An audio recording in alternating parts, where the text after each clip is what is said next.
Vision 2030, madini ni maisha na utajiri. Katika kuelekea kilele cha siku ya wanawake duniani, wanawake wa Tume ya Madini wamesaidia wagonjwa wa figo katika hospitali ya Benjamin Mkapa. Ambapo Dodoma Machi 6, 2026, wanawake wa Tume ya Madini wamefanya tukio la kibinadamu lilogusa mioyo ya watu wengi kwa kulipia gharama za matibabu kwa wagonjwa wenye uhitaji maalum katika hospitali ya Benjamin Mkapa BMH, kitengo cha usafishaji damu dialysis iliyopo jijini Dodoma. Msaada huo umetolewa kupitia ziara walioifanya hospitalini hapo, ikiwa ni sehemu ya maadhimisho ya siku ya wanawake duniani ambayo kilele chake ni tarehe 8 Machi mwaka huu. Wanawake hao wamejumuika na kuwatia moyo wagonjwa waliokumbwa na changamoto za kifedha, wakiwemo waliokuwa wakipatiwa matibabu ya figo. Akizungumza kwa niaba ya wanawake wa Tume ya Madini, Kamishna wa Tume ya Madini Mhandisi Theonestina Mwasha amesema, tunatambua kila mtu ana mahitaji mbalimbali, lakini nashukuru kwa michango iliyotolewa na Tume ya Madini kufanikisha kulipia baadhi ya gharama kwa wagonjwa 14 waliokuwa wakikabiliwa na changamoto ya kifedha katika kupata matibabu ya figo.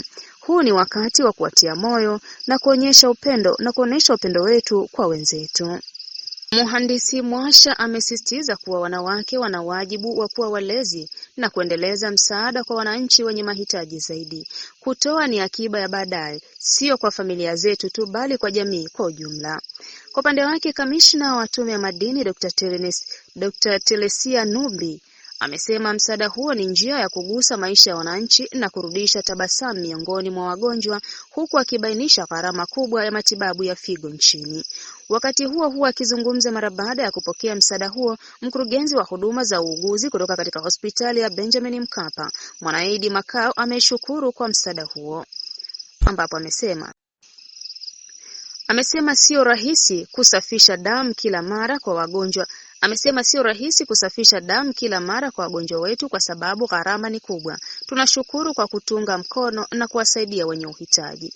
Naye daktari bingwa wa hospitali hiyo Dr. Sabina Mbali amefafanua kuwa 60% ya wagonjwa wa figo wanatumia bima za afya, huku 40% ya wengine wakilipia matibabu kwa uwezo wao wenyewe. Matibabu ya figo hutakiwa kufanywa mara 3 kwa wiki.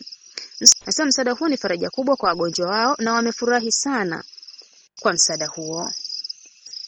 Wananchi wengi wameshuhudia tukio hilo na kupongeza jitihada za wanawake wa Tume ya Madini, wakisema kwamba ni ishara ya utu na mshikamano kwa jamii. Mohab TV, Dodoma.